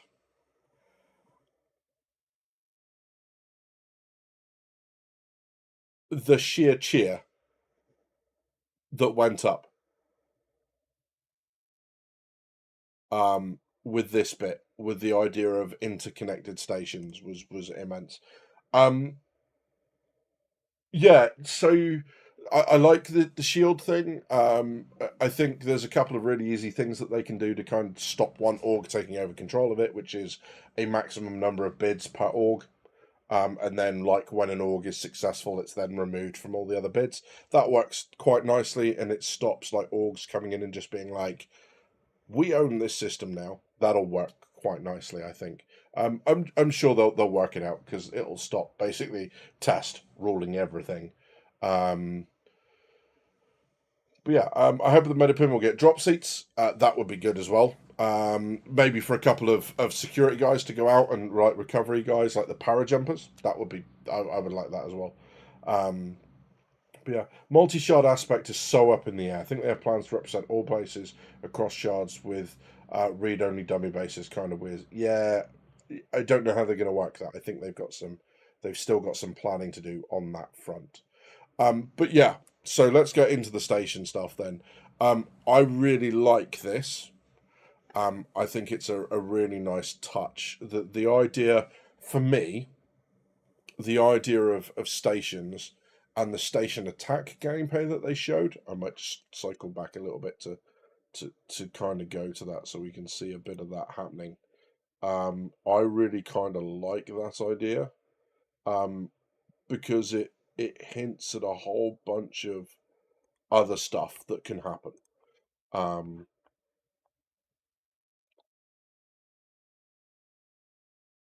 So let's just have this playing in the background while we're talking. So the idea that you can get onto the station and attack and hack and do all that sort of stuff, to me indicates that that's going to be just available gameplay, right? Because how does the station know? Like, is there other slots when stations can be attacked? That seems a bit disingenuous. Because orgs will just go, hey, Saturday night from 7 till midnight, we've got a slot where we can be attacked. It makes more sense that that can happen at any point, which means everything is hackable all the time. Which means you can get on these things and potentially hack your way around them without being in a station attack. And I know this is speculation, right? So just bear with me, but I think it bears out logically. which means there's all sorts of fun that can be had. The idea that, well, they can set up permissions so that you can only go on to certain areas and only certain doors will open to you. Well, how does station attack work with that? If that's foolproof, there's no way that station attacks will work, because you just go, don't let them anywhere near the freight elevators, fixed. So there's obviously ways to get around that. Yeah, and I think that's really cool. The idea of pulling off heists like an operative, that's kind of cool. Being able to do that stuff is very, very cool. Just watching everything get shot up by the station gun. But yeah, really, really nice idea to kind of go and do that stuff. So I'm just going to scroll forward again. Let's get to there, because that's a really pretty shot. I like that. In fact, a little bit before that was just gorgeous. That pretty background. Woo! Drinkers with Bengal problems, says Jock Cop. You are not wrong, sir. You are not wrong. But yeah, I think this is really nice. There's obviously a few things, like the questions will be, where can the stations be built? Can they be built anywhere? Does that have to be in orbit around a planet? Can it be at Lagrange points? Can it be on any of the orbit circles? Obviously, you're not going to be able to build too close to jump points, because that stops stations locking down jump points on a permanent basis. So that's not going to happen. Yeah, there's lots of that stuff that's going to be that needs yet to be answered. But I've seen a couple of people like ringing the alarm bells about this stuff. It's like, it's far too early yet. We don't know. Just give them some time to flesh it out, and we'll see where it goes. And then, just like happened with the Galaxy this week, if it looks like they're doing something that is going to ruin the gameplay experience, we feed it back. We just do it in a positive way. So yeah. T-Jack says, speaking of the Terrapin, do you think... I'm bouncing along a bit here. Do you think the medical variant will be an upgrade, cost more than the scanner variant, or will be a cross-grade? Good question. Well asked. I'm not sure. I'm really not sure. I wouldn't like to speculate. Howard says, do you think you can salvage a recycler base if the resource runs out, or just let it go direct? I think it's potentially both. They keep talking about this idea of being able to put like overlays of damage or weather or wear onto stuff, and that's going to work really well with bases. And then with Maelstrom and stuff, it's not a big step then to look at like the weathering and things crumbling and stuff like that. So I think potentially both. Bases will be able to, Defunct Land claims on lawful planets, you might see for a little while, like, the UEE there, or it just disappears, and the UEE have been to, like, clear up the claim. So, yeah, potential. So, yeah. CIG overselling the spider web of stations when they don't know if they can do it technically. I mean, I'm guessing they've got some idea that it'll happen, because, again, if they get server meshing going the way that they want, this is just a mesh of servers. So we'll see. But you're right. There's still question marks over server meshing, especially the dynamic side of stuff. So we'll see. I'm not a fan of the lawless shield mechanics, as socially. It'll be monopolised by the massive orgs. It needs a cooldown. Yeah, 100%. Or a limit on how many successful bids you can have. So smaller orgs can do it. It might also be that it kind of has like mid-tier rewards. Or that sort of mid-tier benefits, so that the larger orgs, it kind of becomes beneath them, and they're like, well, for the risk-reward stuff, stations is where it's at, or, some sort of big org PvP combat. So there's plenty of options there. There's so many variables, and I don't think they're going to be able to answer how it works, because they probably don't know yet, because all the mechanics aren't in, but have faith that they're going to balance it. And this is why it's so important with us. The issue council stuff will still stay there. I wouldn't mind betting there'll be a shift in focus from the feedback, maintaining stuff with the issue council, but then taking into more account what makes the game fun and what works and what doesn't.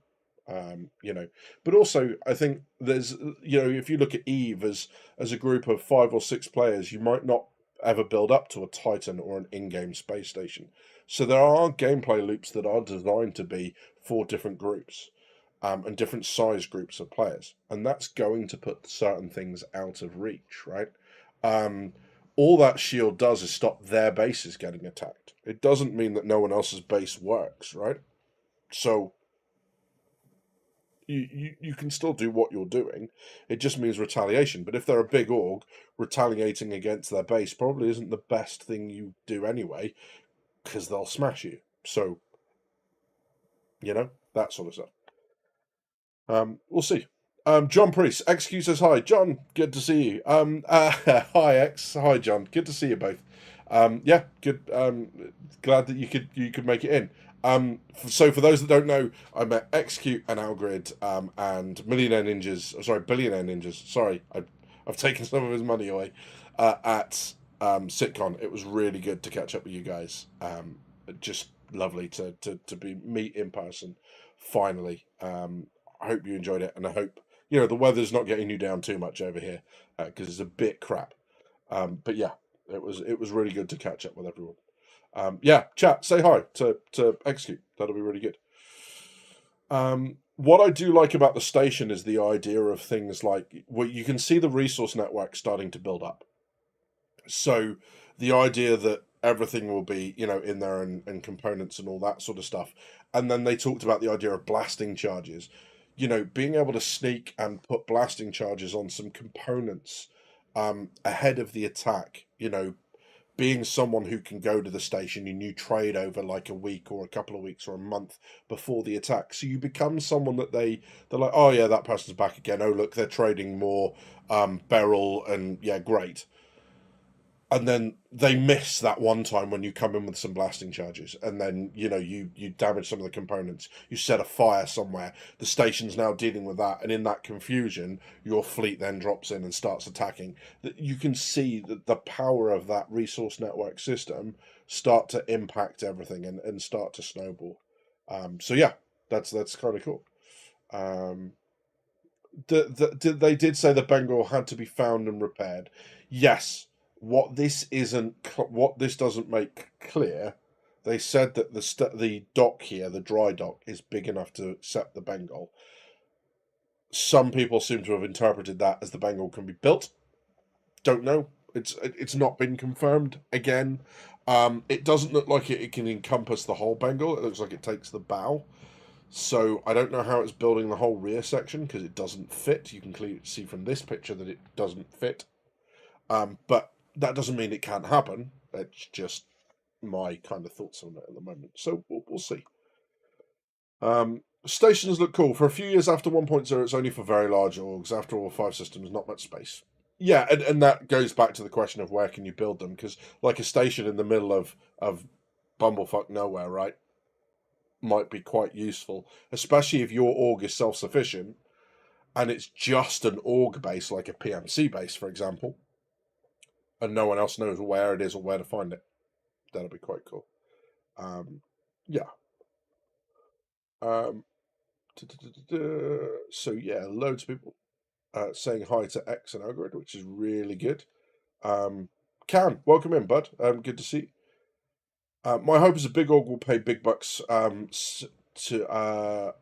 smaller seal farming orgs. I see what you mean. So the orgs employ smaller ones to go and get those shield tokens and buy the time. Yeah, I get that. Thank you, Del. Appreciate it. If you're enjoying the discussion, please be sure to hit the like and subscribe buttons to show your support. Thanks, Del. I appreciate it. Weather was great in the UK while you were here. Yeah, you brought it with you and then you took it when you left. You absolute monster. So that's good. Weather is normal. It's not even crap yet. That isn't crap. Is normal as crap. Matthew sneaks onto a power station, steals all the fuses, shoots Matthew in the back of the head. There you go. So yeah, I left early, felt really bad, so came home so my lady could spoil and look after me. Yeah, John, you didn't feel particularly great, did you, mate? But I'm glad you're feeling better now. We did say hello to you, I think, briefly on the phone, so that was it was good to see you, mate. Drones, says Rash. Yes, 100%. Big drones. Drones will build everything now. Yeah, it's an interesting gameplay loop. So it'll be drones and Beam Citizen now. But yeah, right. We've reached the end of the time that I normally spend doing this sort of stuff. So I'm going to bid you all farewell. Thank you very much for logging in. I'm just going to plug very quickly my sitcom video with all the footage that I got, the little bit that I did get, will be out at some point next week, and then I'll be back again on Sunday. For another live stream, it will be great to see you all there. You've been watching Drinkers with Gaming Problems. Thank you very much for stopping by. I'll see you soon.